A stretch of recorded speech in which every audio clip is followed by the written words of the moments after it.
The topic is dividing complex numbers. So what's the first thing we need to know? We need to know that I squared is always -1, and we need to know that the conjugate of a plus bi is just a minus bi. In other words, instead of the plus, you replace it by negative, and if it's negative, you replace it by positive. So let's do some example about the conjugate. So what's the conjugate of 2 plus 3i of this complex number? The conjugate will be replaced plus by negative. It will be 2 minus 3i. Simple. What is the conjugate of 1 minus 4i? 1 minus 4i, its conjugate is 1 plus 4i. Simple. What is the conjugate of 2i? Remember, 2i is the same thing as 0 plus 2i. So it's 0 minus 2i. So the answer is minus 2i. What's the conjugate of negative 3i? Negative 3i is the same thing as 0 minus 3i, so it's 0 plus 3i, which is 3i. So now that we know the conjugate, let's do these examples. So let's start first example. Divide 2 plus 3i over 5 minus 4i. So how do we do that? If you look at the definition, when we divide by an imaginary number or complex number, but this is like an imaginary number, like there's an I there. Because a real number is also a complex number. So when we divide by imaginary number, we multiply denominator by its conjugate. So what does that mean? If we call this is going to be equal to, let me rewrite it here, 2 plus 3i over 5 minus 4i. So what do? We multiply by the conjugate, the denominator. So this will be, the conjugate of 5 minus 4i is 5 plus 4i. So if we do that to the denominator, we have to do the same thing to the numerator. So 5 plus 4i, multiply both denominator and numerator by 5 plus 4i. Now why do we do that? We do it because of this. Because remember, there's even a formula that I wrote for previous example. Let me write it down here. If you multiply a minus bi times a plus bi, this is going to be a real number. Why? This is always going to be a squared plus b squared, always. So in other words, this is like my a happened to be 5 and my b happened to be 4. Right? It's a minus bi plus a times a plus bi. According to that, the denominator will always be a squared, which is 5 squared, plus b squared, which is 4 squared. So we got to number that. Now for the numerator, we need to FOIL. 2 times 5 is 10. 2 times 4i is 8i. 3i times 5 is plus 15i.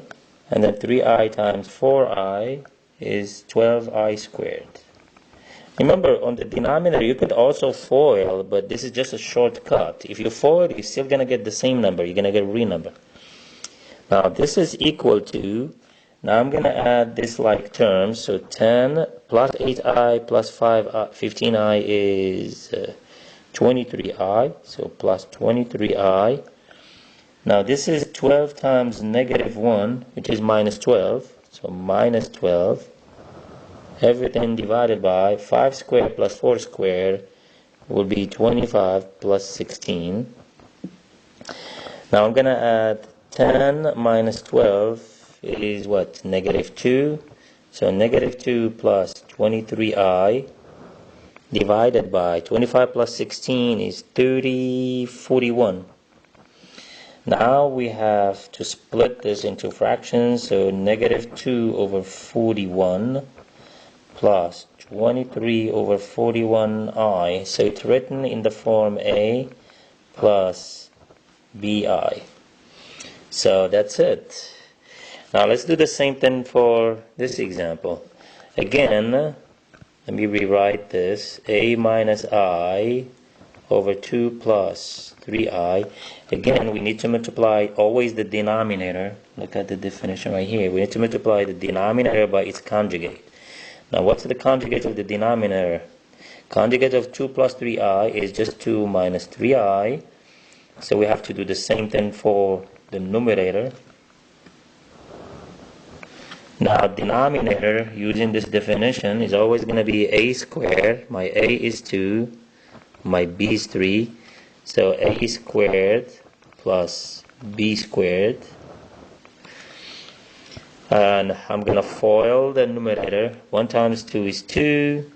1 times negative 3i is minus 3i.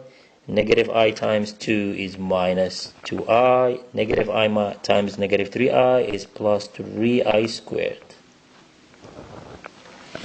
Now this is going to be equal to, denominator is 9 plus 4, 13. Now the like terms, so that's 2 minus 3i minus 2i is minus 5i. And then I squared is negative 1, so plus 3 times negative 1. This is equal to 2 minus 3 will be negative 1. So negative 1 minus 5i divided by 13. Now I split it in 2. So it will be negative 1 in 13 minus 5 over 13i. Let's do the last example. Again, this is 2 plus I over I. Again, you can multiply by the conjugate, which is negative I, but you don't have to. You could just multiply by I, right? Just because it's an easy one. So let me show you. You could, so just multiply by I and then multiply by I. It doesn't matter. You can multiply by negative I, it will still work, the conjugate. But when it's I, just multiply by I. It's the quickest way. So 2 times, so I'm going to FOIL the top. 2 times I plus I times I is I squared over I times I is I squared. Now denominator is negative 1. So it's 2i plus I squared is just negative 1. Right? Now I'm going to rewrite this as minus 1 plus 2i. All I did is write the negative 1 in the front over negative 1. I'm going to split this in 2. Negative 1 over negative 1 plus 2 over negative 1i. Negative 1 over negative 1 is 1. 2 over negative 1 is minus 2i. And that's it. So here are all the answers. Right? 1, 2, and then here's the third one. Alright, and that's it for this example.